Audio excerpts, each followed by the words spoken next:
Witness the physical reality of an ancient execution. When the Roman hammer strikes the iron, the resulting vibration is a study in pure mechanical brutality.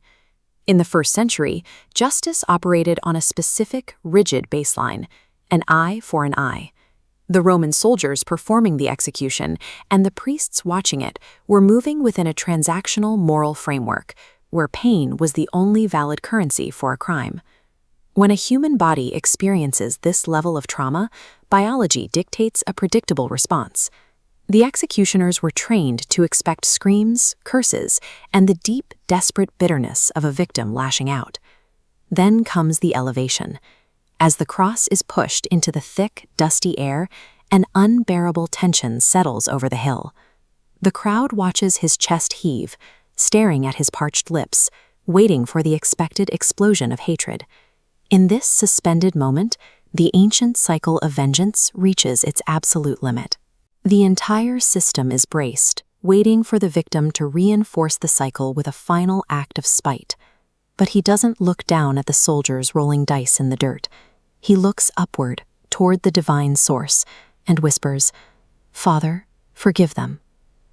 This diagram shows the mechanics of mercy.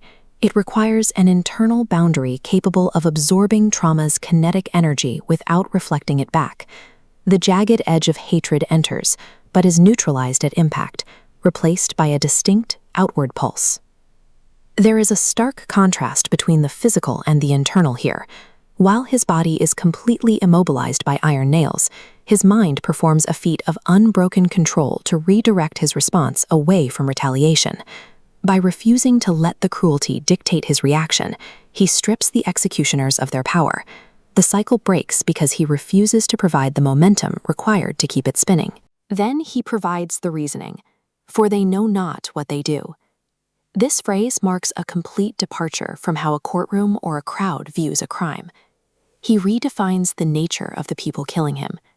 Instead of seeing calculated monsters, he sees people trapped in the shadows of their own limited understanding. He frames their cruelty as a tragedy of ignorance rather than a triumph of malice. This reframing causes an immediate disruption on the ground. A soldier freezes mid-motion, his boredom suddenly replaced by a strange confusion. The religious leaders find their mockery losing its edge. You cannot effectively taunt someone who is actively pitying your lack of vision. This grace creates an immediate opening for those nearby. One of the criminals beside him sees this redirection of the spirit and realizes he is witnessing something far beyond a normal man. By identifying their ignorance, the prayer strips the mockery of its fuel. The hill remains a place of death, but the language used there has shifted the focus from the crime to the possibility of a rescue. Zoom out from the physical execution, and the macro-level impact becomes visible. Inside the temple, the massive curtain separating the people from the divine is violently torn. The old system of transactional debt and sacrifice is being replaced. This is the biology of grace.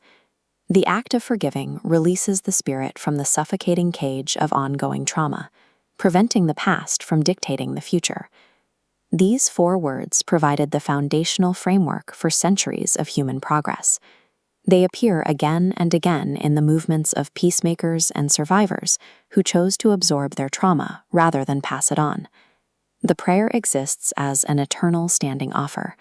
The word "them" reaches far beyond the Roman guards in the dust of Golgotha to encompass every human being throughout history. This leaves us with a final choice. We can remain within the cycle of transactional pain, or we can accept this mercy and use it to write a different story. Human hatred is a reactive, temporary state, but the conscious choice of mercy is an eternal decree, the only thread strong enough to hold a